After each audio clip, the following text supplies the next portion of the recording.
A system of control and response. Nagkaroon ng control.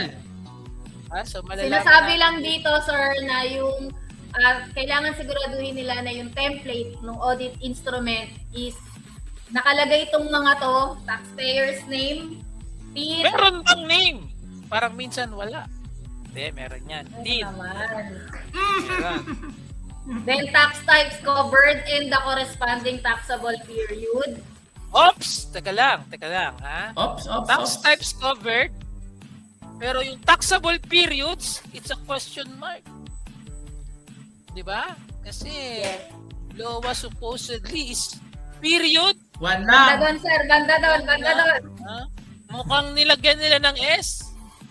Kasi may sinasabi sila dun sa may justification sila. Justification at titingnan natin. Okay. Letter B. Assigned revenue officer and group supervisor. Wala ba? Puro may S. May S din. Oo. Pwedeng dumami. Dumami na sila. Ha? Dati kasi kapag dumadami yung nag-audit sa'yo, nagsisimbolize yun na may fraud eh. Diba? So ngayon pwede ka nilang dagdagan whatever. Nagsasabi sila. Okay, letter D. Kaya tama, RMOs eh. May S lagi eh. Okay, letter D. Applicable legal basis kung regular audit or tax audit under special authority. Oops! Akala ko ba wala na yung special authority na yan, ha? Bakit meron na namang under special authority? Inalis na yung mga task force, ha? Teka, gumugulo agad, ha? Sa letter D, ha? Kaya, abang tayo sa D, mamaya. Letter E. Then, yung mandatory label, yung kanina, the full examination of books of accounts, yung limited authority, limited scope, yon dapat nakalagay na siya sa audit instrument. Sige.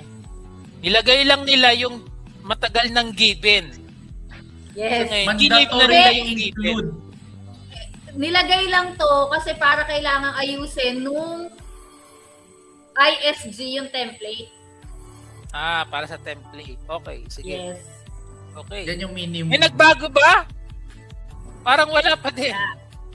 Wala akong nakita pagbabago. Okay, letter B. So, for COA pala yun, ito yung for tax verification notice and MO. So, kailangan nakalagay daw correct instrument type, kung ano ba talaga siya. For TBN, kailangan ma-identify yung exact hindi, highlight natin, ha? Kasi pag sinabi mong shall, according to StatCon, it must be mandatory. Kaya kung mali yung instrument type or hindi clearly indicated, it can invalidate. Kasi shall. Okay, letter B. Specifically, identify transaction declaration or claim na bine-verify kasi nga tax verification. Kasi normally ang TBN, ini-issue yan sa mga, parang sa mga ONET, di ba? Yes. TBN, no? O estate tax, donation, capital gain tax, parang capital ganun. gains, yeah. Okay, letter C. No language implying full audit or assessment authority. Kasi hindi nga. Paano pag wala?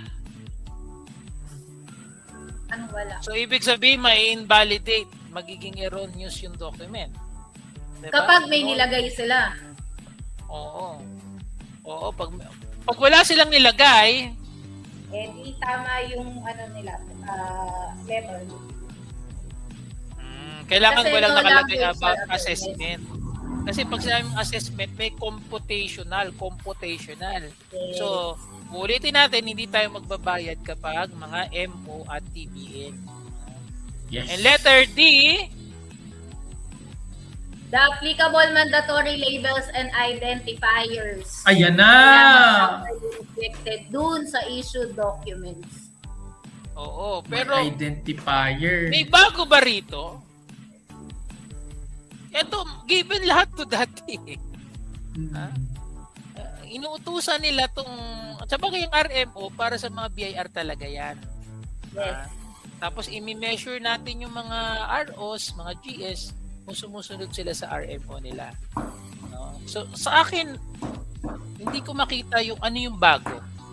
No, yan naman talaga yung dapat. Yan naman Yan lagi yung naman kino-contest natin. Okay. Okay. Anong responsibility of the ISG? Sorry. Layo. Shall be configuration, maintenance, and integrity. Okay. Without prejudice for the accuracy Without. of completeness. Okay. Sige. So, iniisip ko lang ano ang impact sa atin ng ISG. Wala po. Pwede ba natin Wala. kailan ng cast yung mga yan? Hindi na natin ka-interact yan. So, Yeah. for me, ewan ko, So, no. parang din, Ay. ang bago rito yung responsibility ng ISG, pero wala akong nakikita ang bago. Wala Unless may ma-highlight kayo. Walang bago for us. Baka ito na naman, unahan ko rin critic. Yabang naman ito, wala daw bago. Wala nga gagawin natin. Dati pa namin sinasabi yan.